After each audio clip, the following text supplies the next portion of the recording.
Dear students, आज अपने वर्ग संख्या 18 स्टार्ट करेंगे।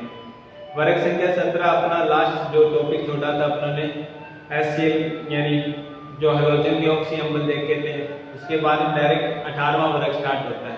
यानी 18 हाइड्रोजन वाला जो टॉपिक है वो अपने सिलेबस से हटा दिया गया है, वो अपने को करना नहीं है। तो अपने 18वें वर्ग में आज कुछ उनकी जो भौतिक सामान्य जानकारी होती है वो देखेंगे कि क्या इनकी इलेक्ट्रॉन एंथैल्पी होती है, आयन एंथैल्पी, परमाणविक ऊर्जा, जो अपने 15वें 16वें 17वें वर्ग की देखते आ रहे थे, उसी अकॉर्डिंग में इनको देखेंगे। तो 18वें वर्ग को पहले सामान्य अपने कौन कौन से नाम से जानते हैं? एक नोबल गैस समूह के नाम से जानते हैं। नोबल गैस, इन्हें नोबल गैस भी बोलते हैं, उत्कृष्ट गैस भी बोलते हैं, और क्या बोलते हैं इन्हें? शून्य गैस या फिर इसे शून्य वर्ग के नाम से भी क्या करते हैं, जानते हैं। ये वर्ग संख्या 18 के सामान्य नाम है।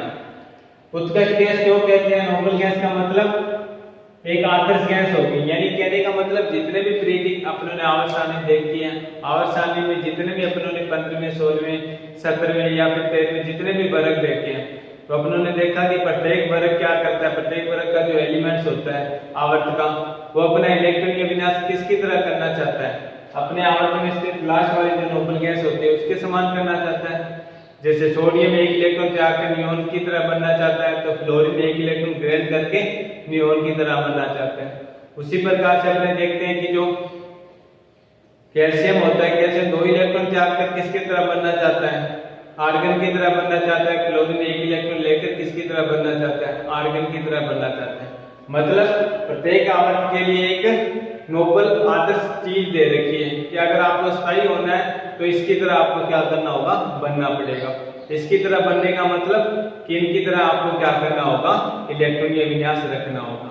तो इसलिए इन्हें क्या बोल देते हैं, नोबल गैस। यानी किसी के लिए आइडियल है ये, यानी अपने लिए जैसे कोई आइडियल होता है ना कि अपने इसकी तरह बनना चाहते हैं, तो उसकी तरह बनने के लिए अपने उसी के अकॉर्डिंग वर्क करते हैं। जैसे उसकी स्ट्रेंथ होती है उसी के अकॉर्डिंग अपने चलने लगते हैं। उसी प्रकार से जो आवर्त के अंदर जो तत्व प्रेजेंट होते हैं, वो तत्व अपने लास्ट वाले जो 18वां वर्ग है उसकी तरह क्या करना चाहते हैं, बनना चाहते हैं प्रत्येक आवर्त के अंदर। जैसे बता दिया आपको, फ्लोरीन इलेक्ट्रॉन ग्रहण करके बनेगा तो सोडियम इलेक्ट्रॉन त्याग कर बनेगा। तो इसलिए ये क्या बोल देते हैं, अपने नोबल गैस बोल देते हैं। और इसका दूसरा रीजन ये भी बोल सकते हैं कि ये क्या होते हैं, कम क्रियाशील होते हैं, ज्यादा स्थायी होती है, कोई क्रियाशील नहीं दिखाती, स्थायित्व बनाए रहती है। इनका जो लास्ट वाला ऑर्बिटल होता है अपने को पता है कि कौन सा होता है, NH2 Np6 होता है। यानी ये कौन सा विन्यास होता है, स्थायी विन्यास होता है। स्थायी विन्यास होने के कारण ये किसी भी प्रकार का कोई रिएक्शन नहीं करती, बहुत रेयर चांस में रिएक्शन करती है। यानी एक दो कुछ अभिक्रियाएं बढ़ेंगे, इनकी और ज्यादा अभिक्रिया नहीं देख पाएंगे। तो इसलिए कोई भी अभिक्रिया नहीं करती, इसलिए इन्हें शून्य वर्ग बोल देते हैं। मतलब ये रिएक्शन नहीं करती, अभिक्रियाओं के प्रति इनका जो स्वभाव है वो कौन सा है, शून्य है, मतलब निष्क्रिय प्रकृति का है। इसलिए इन्हें कौन सा वर्ग बोल देते हैं, अपने शून्य वर्ग भी बोल देते हैं। इनके अंदर टोटल कितने एलिमेंट्स होंगे, उसी प्रकार से अपने को पता है 5 होंगे। Helium, neon, argon, krypton, xenon और रेडोन। ये टोटल कितने होंगे, 1 2 3 4 5 6 तत्व होंगे। इसे अपने क्या बोलते हैं, हीलियम बोलते हैं। ये क्या है, उत्कृष्ट गैस है, अपने को पता है हीलियम। इसे क्या बोलते हैं, अपने नियोन। ये क्या होता है अपना आर्गन। इसे क्या बोलते हैं, अपने क्रिप्टॉन। ये जिनोन होती है और लास्ट वाली रेडोन होती है। ये टोटल कितनी उत्कृष्ट गैसें होती है, तो 6 उत्कृष्ट गैसें होती है, अपने को पता है 6 उत्कृष्ट गैसें होती है, जिसमें अपवाद स्वरूप ये एकमात्र अपवाद है जिसका इलेक्ट्रॉन विन्यास NH2Np6 न होकर ओनली क्या होता है, 1s2 होता है। मतलब इसमें p कक्षक नहीं होता। फिर भी इसे किसमें रखा जाता है, p कक्षक में रखा जाता है ना, क्योंकि अपने p ब्लॉक पढ़ रहे हैं और p ब्लॉक के अंदर अपने हीलियम पढ़ रहे हैं। हीलियम के लास्ट ऑर्बिटल में तो इलेक्ट्रॉन 1s2 ही है, तो ये तो एस ब्लॉक का इलेक्ट्रॉन होना चाहिए था, लेकिन एस ब्लॉक के इलेक्ट्रॉन क्या होते हैं, कौन से ब्लॉक का तत्व होता है, यानी पी ब्लॉक का तत्व होता है। पी ब्लॉक के तत्व होने का इसका रीजन ये है कि एक नोबल गैस है और आइडियल गैस होने के कारण, कम क्रियाशीलता होने के कारण इसे किस में रखा जाता है, वर्ग संख्या 18 में रखा जाता है। ठीक है, आपसे पूछता भी है कि हीलियम के लास्ट वाले ऑर्बिटल में 1s2 इलेक्ट्रॉन है। 1s2 इलेक्ट्रॉन है, तो ये कौन से ऑर्बिटल का, यानी कौन से ब्लॉक का तत्व होना चाहिए, एस ब्लॉक का तत्व होना चाहिए। फिर भी इसे किस में रखा जाता है, पी ब्लॉक में रखा जाता है। क्यों? तो अपने कहते हैं कि इसका जो इलेक्ट्रॉनीय विन्यास होता है वो भले ही किसके समान होता है, एस ब्लॉक के समान होता है, लेकिन इसके अधिकांश जो गुणधर्म होते हैं वो नोबल गैस की तरह ही होते हैं। ये कोई अभिक्रियाओं में भाग नहीं लेता, ज्यादातर स्थायी रहता है। स्थायी रहने के साथ साथ में ये क्या नहीं पड़ता, एनवायरनमेंट में आसानी से प्रेजेंट नहीं होता, इसलिए ऐसे अपने क्या बोल देते हैं, हीलियम गैस बोल देते हैं। और ये किसके समान व्यवहार दिखाता है, वर्ग संख्या 18 के जो एलिमेंट्स है उसकी तरह समान व्यवहार दिखाता है, तो इसलिए इसे किस में रखा जाता है, वर्ग संख्या 18 में रखा जाता है। ठीक है, जैसे हाइड्रोजन तत्व है कौन से ब्लॉक का, 1s यानी एस ऑर्बिटल में आ रहा है, एस ब्लॉक में रख रखा है, लेकिन वो पी ब्लॉक की तरह भी गुणधर्म दिखाता है, इसलिए उसे अपने क्या बोल देते थे, आवारा तत्व बोल देते थे। इसी प्रकार से इसे भी क्या बोल सकते हैं, अपने आवारा तो बोल नहीं सकते, लेकिन ये कह सकते हैं कि ये पी ब्लॉक का तत्व न होके भी पी ब्लॉक में रहता है। रीजन, क्योंकि ये पी ब्लॉक की जो वर्ग संख्या 18 है उनके समान क्या करता है, व्यवहार करता है। ठीक है, तो इसलिए इसे किस में रखते हैं, अपने पी ब्लॉक में रखते हैं, इनके समान ये क्या करता है, ये व्यवहार करता है। ठीक है, तो ये हीलियम अपने को पता है कि मिलता कहां पर है, तो ये मुख्य रूप से इसका जो स्रोत है वो कौन सा है, प्राकृतिक गैस है। प्राकृतिक गैस मतलब मीथेन, एथेन, इनमें ये क्या रहता है, प्रेजेंट रहता है। जब अपने भूगर्भवृत्ति के नीचे से प्राकृतिक गैसों का स्रोत मिलता है तो वहां पर ऊपर तैरता हुआ कौन सा मिलेगा, हीलियम मिलेगा। और अपने कह सकते हैं कि सूर्य में जो अधिकांश भाग है वो कौन सी गैस का है, हीलियम गैस का है। फिर आता है नियोन और आर्गन, ये सामान्यतः क्या नहीं रहते, प्रेजेंट नहीं रहते, यानी कहने का मतलब नियोन, आर्गन, क्रिप्टॉन, जिनोन ये ज्यादातर वायुमंडल में पाए जाते हैं, 1% होती है इनकी मात्रा, लगभग 1%। ठीक है, और रेडोन होता है ये रेडिएटिव तत्व होता है कौन सा, जिसे अपने रेडियम बोलते हैं, Rd, जिसका इलेक्ट्रॉन परमाणु क्रमांक कितना होता है, परमाणु भार कितना होता है उसका, द्रव्यमान 220 होता है। इसका जब अपने विखंडन कराते हैं, यानी नाभिक के विखंडन कराते हैं, तब क्या बनता है, ये रेडोन बनता है उत्पाद के रूप में। तो ये अपने कह सकते हैं वायुमंडल में प्रेजेंट नहीं होता, रेडियम होता है, उस रेडियम का जब अपने क्या कराते हैं, नाभिकीय विखंडन कराते हैं, तब अपने को क्या बनता है, रेडोन मिलता है। प्राकृतिक गैस है मुख्य स्रोत, वायुमंडल में प्रेजेंट होता है, और लास्ट वाला होता है वो रेडियम तत्व के नाभिकीय विखंडन से को यानी उत्पाद के रूप में बनता है, या को प्रोडक्ट के रूप में भी बोल सकते हो कि क्या होता है, बनता है। ठीक है, ये तो इनकी सामान्य जानकारी थी कि ये कैसे कैसे मिलते हैं। कोई भी पूछता आपसे कि ये कहां पे मिलते हैं, बस अपने को सिर्फ थोड़ा सा कंसेप्ट ध्यान रखना होता है कि अपने जिस टाइप से वर्ग 15, 16 ये पढ़ते आ रहे हैं उसके अकॉर्डिंग अपने को इनको देखनी है कि ये नेचर के अंदर इनकी उपलब्धता कहां पर है, कहां पर ये मिलते हैं। फिर आता है इनका इलेक्ट्रॉनीय विन्यास। इलेक्ट्रॉनीय विन्यास से पहले अपने देखेंगे इनका परमाणु क्रमांक क्या होता है। तो परमाणु क्रमांक आपको बताया ही हुआ है डायरेक्ट, पहले में 2, दूसरे में 8, अब तो जोड़ने पड़ेंगे, 8 में 2 जोड़ 18, फिर यानी अपने को पता नहीं ट्रिक, अपने को 2, 8, 8, 18, 18, 32 और 29 ये रखने। पहले में 2, उसके बाद में 8, 8 में 2 में 8 जोड़ेंगे तो कितने आ जाएंगे, 10। उसके बाद में 8 जोड़ दिए 18, फिर 18 में ये कितने हो गए, 18 प्लस 18 कितने हो जाएंगे, 54। 54 के बाद में 32 जोड़ेंगे तो 84। उसके बाद में रेडिएटिव तत्व इसे रेडोन 2, 10, 18, 54, 84 और लास्ट वाले में कितने जोड़ देंगे, 29 जोड़ देंगे। 29 जोड़ेंगे तो कितने आ जाएंगे, 32। 84 में 29 जोड़ के देखते हैं तो 3, 113, 113। ये क्या होता है, इनका इलेक्ट्रॉनीय विन्यास होता है, सॉरी परमाणु क्रमांक होता है। यानी अपने मेंडलीव का आवर्त का नियम पढ़ा था, पहले आवर्त में 2, फिर 8, फिर 8, फिर 18, फिर 18, फिर 32। ये देखना है अपने को, 2 लिख दिए, 2 के अंदर 8 जोड़ दिए 10, 10 के अंदर 8 जोड़ दिए 18, 18 के अंदर 18 जोड़ दिए, कितने हो गए, 18 के अंदर 18 जोड़ेंगे तो सॉरी 36 होंगे, 36 के अंदर अगर 32 जोड़ेंगे तो कितने आएंगे, एक मैथ कमजोर हो गई है थोड़ी सी, 10, उसके बाद में 18, उसके बाद में 18 में जोड़े कितने आ गए, 18 में जोड़े 36, 36 में 18 जोड़े कितने आ गए, 54, 54 में 32 जोड़े कितने आ गए, 54 में 32 जोड़ेंगे तो 86, ये आएगा 10, 18, 36, 54, 86, 2, 10, 18, 36, 54 और लास्ट वाले का 86। सॉरी, ठीक है, ये कैलकुलेशन थोड़ी सी रॉन्ग होगी। 2 के अंदर 8 जोड़ने हैं 10, 10 के अंदर फिर 8 जोड़ेंगे 18, 18 के अंदर 18 जोड़ेंगे तो 36, 36 के अंदर फिर 18 जोड़ेंगे तो 54, 54 के अंदर 32 जोड़ेंगे तो 86। ये क्या होते हैं, इनके परमाणु क्रमांक होते हैं। ये क्या होता है, इनका परमाणु क्रमांक होता है। और उसी के अकॉर्डिंग अपने को क्या लिखना है, इनका इलेक्ट्रॉनीय विन्यास लिखना है।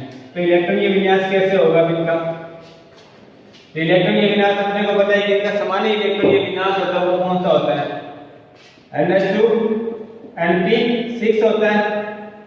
यही अपने को रखना है। पहले में तो अपने को तो पता है 1s2 रखना है क्योंकि ये अपवाद है। दूसरे में हीलियम लिख देंगे, उस हीलियम के बाद में क्या लिख देंगे, हीलियम के बाद में 2s2 2p6, उसके बाद में हीलियम इधर क्या लिख देंगे, नियोन लिख देंगे 3s 3p6, उसके बाद में आर्गन लिख देंगे यहाँ पर, तो 3d10 दिखा देंगे, 4s2 दिखा देंगे और 4p6 दिखा देंगे।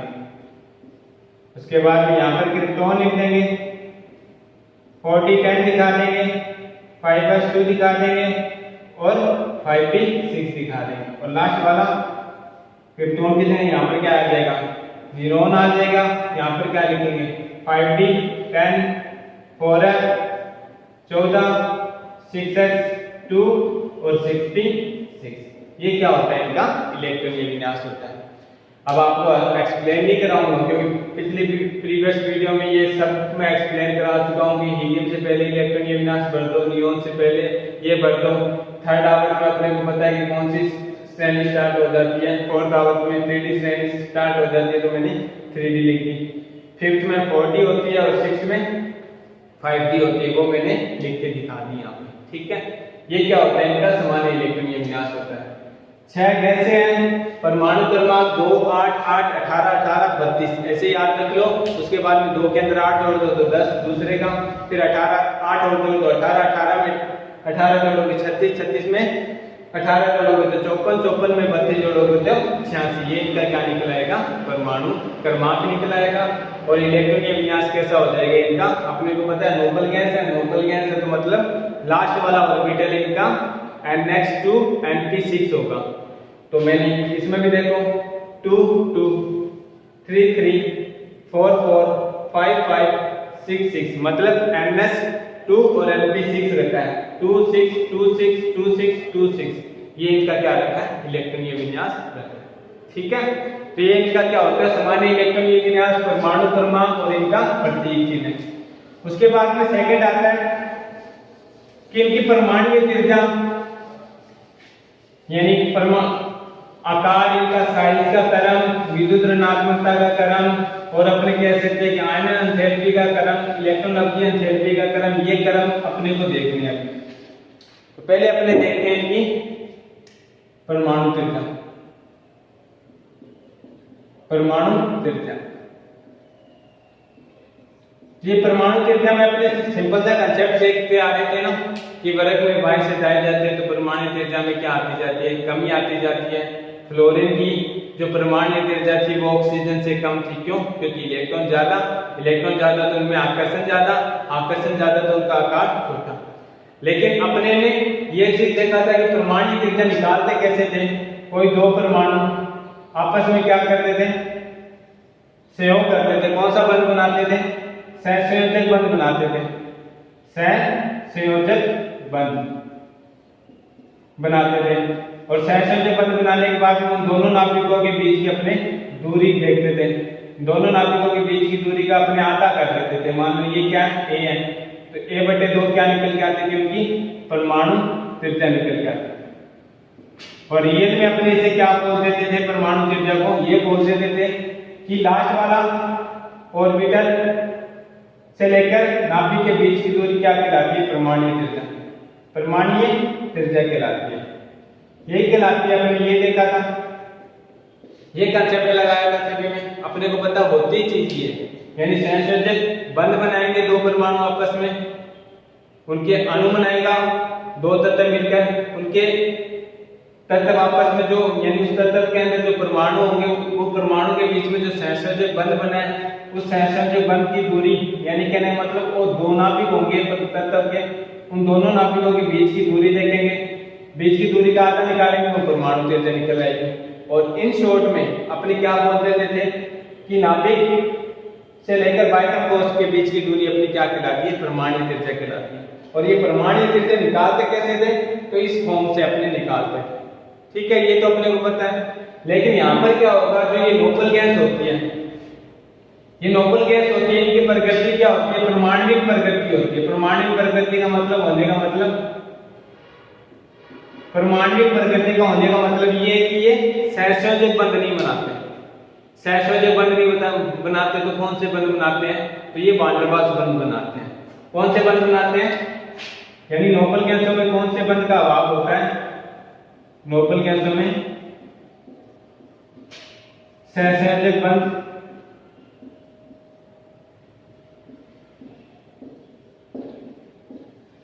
बनाने का अभाव होता है या बंध नहीं बनाते। अब इनमें सहसंयोजक बंध नहीं होते तो अपने क्या नहीं निकाल सकते? इनकी परमाणु त्रिज्या नहीं निकाल सकते। परमाणु त्रिज्या नहीं निकाल कर अपने आप यहाँ पर क्या निकाल पाएंगे? फिर वान डर वाल्स त्रिज्या निकाल पाएंगे। क्यों? क्योंकि परमाणु त्रिज्या या परमाणु की जो त्रिज्या वो निकालने के लिए अपने को करना क्या होता था कि दो परमाणु आपस में सहसंयोजक बंध से जुड़ेंगे, उन दोनों परमाणु के बीच के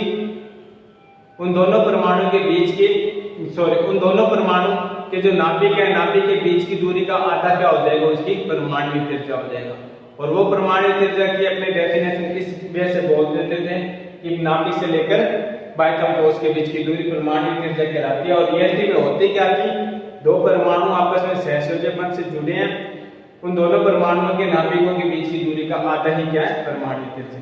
अपने ये डेफिनेशन करते थे। लेकिन यहाँ पर नोबल गैस क्या कर रही है? सहसंयोजक बंध नहीं बना रही है। सहसंयोजक बंध नहीं बना रही है तो कौन से बंध बनाएगी? तो नोबल गैस कौन से बंध बनाती है? ये वान डर वाल्स बंध बनाती है। वान डर वाल्स बंध बनाती है। अब ये वान डर वाल्स बंध अपने को पता है कि वान डर वाल्स बंध बनाती है तो इनकी त्रिज्या निकलेगी। वो कौन सी त्रिज्या निकलेगी? वान डर वाल्स त्रिज्या निकलेगी। और वान डर वाल्स त्रिज्या क्या होती है? इनमें वान डर वाल्स त्रिज्या में क्या होता है कि दो परमाणु आपस में अतिव्यापन नहीं करते। अतिव्यापन नहीं करती है, क्या करते रहते हैं? बस सिंपल से आपस में एक आकर्षण से जुड़े रहते हैं। इस आकर्षण को अपने वान डर वाल्स बंध बोल देते हैं या वान डर वाल्स आकर्षण बोल देते हैं। और ये दूरी अपने मान लो क्या है? 1 है। अब इस दूरी का आधा करेंगे तो वो कौन सी त्रिज्या निकल आएगी? वान डर वाल्स त्रिज्या निकल आएगी। वान डर वाल्स त्रिज्या निकल आएगी। अब ये वान डर वाल्स त्रिज्या जो निकल कर आई है अपने को पता है कि वान डर वाल्स त्रिज्या परमाणु त्रिज्या से क्या हो जाएगी? ज्यादा हो जाएगी। क्यों? क्योंकि परमाणु त्रिज्या में तो परमाणु आपस में पास आते थे, मतलब उनका अतिव्यापन होता था। जबकि वान डर वाल्स में क्या हो रहा है? इनमें अतिव्यापन नहीं हो रहा है, बस छोटे से आकर्षण से जुड़े हुए हैं। जो आकर्षण है उसे अपने कौन से बंध से नाम संज्ञा दे दी? वान डर वाल्स बंध की संज्ञा दे दी। यानी वान डर वाल्स बंध अपनों ने दिखा दी यहाँ पर कि ये वान डर वाल्स बंध है। अब यहाँ से लेकर नाभिक, ये एक नाभिक है दूसरा नाभिक, इनके बीच की दूरी देखेंगे उसका आधा निकल कर आएगी वान डर वाल्स त्रिज्या। जब इनमें प्रकृति या परमाणु प्रकृति होने के कारण सहसंयोजक बंध नहीं बनता है, तो कौन सा बंध बनेगा? वान डर वाल्स बंध। और वान डर वाल्स बंध बन रहा है तो इनकी त्रिज्या कौन सी होगी? वान डर वाल्स त्रिज्या होगी। और वान डर वाल्स त्रिज्या होती है वो किससे बड़ी होती है? परमाणविक त्रिज्या से बड़ी होती है। परमाणविक त्रिज्या से बड़ी होती है तो अपने कह सकते हैं ना कि अपवाद स्वरूप जो ये नोबल गैसें होती है ये अपने आवर्त में सबसे बड़े आकार की होती है। सबसे बड़े आकार की क्यों हो गई? क्योंकि वान डर वाल्स त्रिज्या का कंसेप्ट लगेगा इसमें। अगर परमाणविक त्रिज्या का कंसेप्ट देखते हैं तो वो इस पर अप्लाई नहीं होता। क्यों नहीं होता? क्योंकि ये सहसंयोजक बंध नहीं बनाते। क्यों नहीं बनाते? क्योंकि इनकी प्रकृति परमाणविक है। पर एक परमाणविक मतलब एक परमाणु दूसरा परमाणु, अब ये कोई जुड़ेंगे नहीं आपस में कोई सहसंयोजक बंध से। इधर तो अपने देखते थे फ्लोरीन हो गया तो या दूसरा फ्लोरीन हो गया, तो ये आपस में एक सहसंयोजक बंध से जुड़े हुए मिलते थे। और इस सहसंयोजक बंध की अपने क्या करते थे, इनमें इसका नाभिक ले लेते, इसका नाभिक ले लेते, इनके बीच की दूरी का आधा करके निकालते थे। तो ये दूरी क्या निकल के आती थी? कम निकल के आती थी, इसलिए अपने बोल देते थे कि इनकी परमाणविक त्रिज्या क्या है? कम है। लेकिन यहाँ पर तो वान डर वाल्स त्रिज्या परमाणविक त्रिज्या से ज्यादा होती है। ज्यादा होने के कारण ये क्या होता है? अपने आवर्त में सबसे ज्यादा होते हैं। आकार इनका अपने आवर्त में सबसे ज्यादा होता है। क्वेश्चन कैसे पूछेगा? क्वेश्चन पूछेगा कि क्या कारण है कि नोबल गैस अपने आवर्त में सबसे बड़े आकार की होती है? सिंपल सा, इनकी परमाणविक प्रकृति होती है जिसके कारण ये सहसंयोजक बंध नहीं बना पाते हैं। इनमें कौन सा बंध पाया जाता है? इनके तत्वों के बीच वान डर वाल्स बंध पाया जाता है, जिसके आधार पर इनकी त्रिज्या कौन सी निकाली जाती है?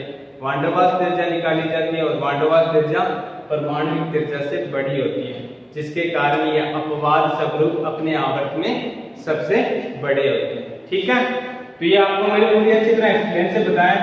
ध्यान रखना, वान डर वाल्स त्रिज्या और परमाणविक त्रिज्या का कंसेप्ट लगा के बोलोगे आप। उसके बाद में कि अगर परमाणविक त्रिज्या की बात ही करेंगे तो फिर क्या होगा कि वर्ग में ऊपर से नीचे जाते हैं। यहाँ पे परमाणु की त्रिज्या का मतलब वान डर वाल्स त्रिज्या से ले रहा हूं। वर्ग में ऊपर से नीचे जाते हैं तो क्या होगा? आकार बढ़ेगा। तो हीलियम का सबसे छोटा, उसके बाद में नियोन का, फिर आर्गन, क्रिप्टॉन, ज़ीनॉन और रेडॉन। ये इनका क्या हो जाएगा? आकार का बढ़ता हुआ क्रम हो जाएगा वर्ग में ऊपर से नीचे जाए। आवर्त में बात करेगा तब भी ये सबसे बड़े होंगे। अपवाद स्वरूप क्यों? क्योंकि इनमें वान डर वाल्स त्रिज्या का कंसेप्ट लगा रहे हैं। ठीक है, ये इनके परमाणु त्रिज्या का क्रम हो जाएगा। उसके बाद में आयनन एंथैल्पी का क्रम पूछता है। अपने को पता है कि आयनन एंथैल्पी का मतलब क्या होता है? किसी उदासीन गैसीय परमाणु से एक इलेक्ट्रॉन निकालने के लिए दी गई एनर्जी आयनन एंथैल्पी कहलाती है। तो यहाँ पर आयनन एंथैल्पी किसकी सबसे ज्यादा होगी? अपने को पता है ना कि आयनन एंथैल्पी इसमें सबसे ज्यादा किसकी होगी?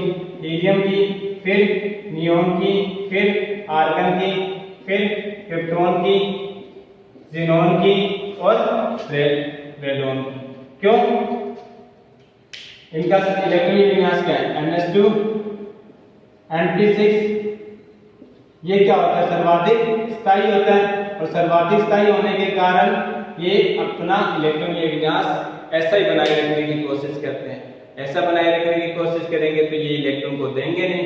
इलेक्ट्रॉन को देंगे नहीं तो इनका मतलब इनका आकार क्या होगा? इनका आयनन एंथैल्पी का मान क्या होगा? ज्यादा होगा। आयनन एंथैल्पी का मतलब ही क्या होता है?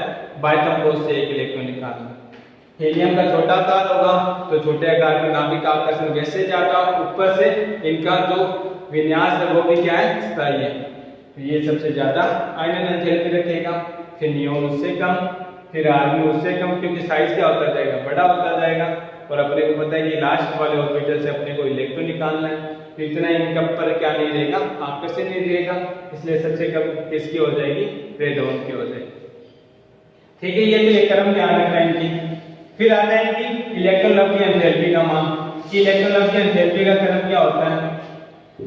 तो इलेक्ट्रॉन लब्ध एंथैल्पी का मतलब अपने को पता है, इलेक्ट्रॉन लब्ध एंथैल्पी मतलब किसी उदासीन गैसीय परमाणु में एक इलेक्ट्रॉन जोड़ने के लिए दी गई एनर्जी इलेक्ट्रॉन लब्ध एंथैल्पी कहलाती है। ये धनात्मक ऋणात्मक दोनों टाइप की होती है। धनात्मक कब होगी? जब अपने ऊर्जा लेंगे इलेक्ट्रॉन को ऐड करने के लिए। और ऋणात्मक कब होगी? जब वो परमाणु स्वयं चलकर उसको क्या करेगा, इलेक्ट्रॉन को एक्सेप्ट करेगा। जैसे फ्लोरीन की ऋणात्मक निकल के आती है, क्यों?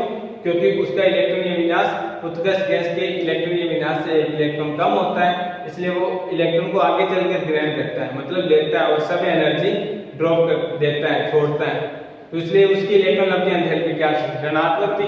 लेकिन अपने को पता है कि इनका जो इलेक्ट्रॉनीय विन्यास है वो NH2 Np6 है, मतलब स्थायी इलेक्ट्रॉनीय विन्यास है। तो स्थायी इलेक्ट्रॉनीय विन्यास है तो ये क्या नहीं करेंगे, इलेक्ट्रॉन को ग्रहण नहीं करेंगे। ग्रहण नहीं करेंगे तो अपने क्या करेंगे, इनको इलेक्ट्रॉन को ग्रहण कराने के लिए एनर्जी देंगे। एनर्जी देंगे तो इसका मतलब इनमें कौन सी इलेक्ट्रॉन लब्धि एंथैल्पी पाई जाएगी, धनात्मक इलेक्ट्रॉन लब्धि एंथैल्पी पाई जाएगी। धनात्मक का मतलब अपने को एनर्जी देंगे, ऋणात्मक का मतलब वो इलेक्ट्रॉन ग्रहण करेगा और एनर्जी को निष्कासित करेगा। तो सबसे ज्यादा धनात्मक इलेक्ट्रॉन लब्धि एंथैल्पी किसकी होगी, हीलियम की होगी। क्यों? छोटा आकार है, नाभिक आकर्षण इलेक्ट्रॉन पर है, लेकिन विन्यास कौन सा है इसका, स्थायी है। अब इसमें जैसे इलेक्ट्रॉन करेंगे तो वो P में जाएगा, और P में जाएगा तो मतलब एक नया कक्षक निकल कर आएगा। नया कक्षक निकल कर आएगा तो मतलब वो क्या होगा, अस्थायी होगा, और अस्थायी होगा तो मतलब इसकी ज्यादा क्या हो जाएगी, धनात्मक इलेक्ट्रॉन लब्धि एंथैल्पी हो जाएगी। उसके बाद में किसकी होगी, नियोन की, फिर आर्गन, क्रिप्टॉन, ज़ीनॉन, रेडॉन। अब आप कहोगे कि सर वर्ग में ऊपर से नीचे जाएंगे तो धनात्मक इलेक्ट्रॉन लब्धि एंथैल्पी का मान बढ़ना चाहिए। क्यों? क्योंकि साइज जैसे जैसे बढ़ता जाएगा वैसे वैसे अपने को क्या करेंगे, इनको ऐड कराने के लिए, इस नाभिक के आकर्षण में लाने के लिए ज्यादा एनर्जी लगेगी। लेकिन यहाँ पर अपने को इस चीज का कंसेप्ट ध्यान नहीं रखना है, अपने को ये देखना है कि इनका इलेक्ट्रॉनीय विन्यास स्थायी है। स्थायी है तो मतलब ये इलेक्ट्रॉन लेने की प्रवृत्ति नहीं रखेंगे। मतलब अब जैसे ही इनको इलेक्ट्रॉन देंगे तो नया कक्षक स्टार्ट होगा। जैसे इसमें एक इलेक्ट्रॉन देंगे तो कौन सा इलेक्ट्रॉन जाएगा, 3s1 में जाएगा, नया कोष बन गया। तो मतलब एक नया कोष बनेगा, नया कोष बनेगा तो मतलब इनकी इलेक्ट्रॉन लब्धि एंथैल्पी क्या हो जाएगी, ज्यादा हो जाएगी। नियोन में एक इलेक्ट्रॉन दिया, 1s2 2s2 2p6n, जैसे एक इलेक्ट्रॉन दिए ये किसमें जाएगा, 3s, मतलब नया कोष स्टार्ट हो जाएगा। जैसे ही नया कोष स्टार्ट हो जाएगा तो अपने कह सकते हैं कि इसकी इलेक्ट्रॉन लब्धि एंथैल्पी क्या हो जाएगी, और ज्यादा धनात्मक हो जाएगी। उस नए कोष को बनाने के लिए उस नए कोष पर आकर्षण लाना है पूरे पर, क्योंकि वहां पर वो इलेक्ट्रॉन ऐड किया गया और वो इलेक्ट्रॉन उस पूरे कोष में कहीं भी रह सकता है। ठीक है, तो इसी आधार पर कह सकते हैं कि इनमें नए कोष का शुभारंभ होता है या नए कोष बनते हैं, इसलिए इनकी इलेक्ट्रॉन लब्धि एंथैल्पी का मान वर्ग में ऊपर से नीचे जाने पर क्या होता जाता है, कम होता जाता है। अब यहाँ पर तो अपने कह सकते हैं कि जैसे 6p और उसके बाद 6p7 7x1 यही आएगा। तो 7x आ रहा है और 6p आ रहा है, इनके बीच में जो ऊर्जा का डिफरेंस होता है वो बहुत कम हो जाता है। बहुत कम होने के कारण अपने कह सकते हैं कि इनमें क्या हो जाएगा, इलेक्ट्रॉन का ऐड होना आसानी से हो जाएगा, जिसके कारण ज्यादा एनर्जी नहीं देनी पड़ेगी। लेकिन यहाँ पर अपने को पता है कि 2p और 3p में ज्यादा डिफरेंस होता है, और ज्यादा डिफरेंस होने के कारण कह सकते हैं कि इनमें जो इलेक्ट्रॉन ऐड कराएंगे वो ज्यादा लगेगा। ठीक है, यानी एनर्जी उसकी ज्यादा लगेगी। तो ये इनके बारे में सामान्य जानकारी, कल अपने इनकी कुछ रिएक्शनें देखेंगे। Thank you.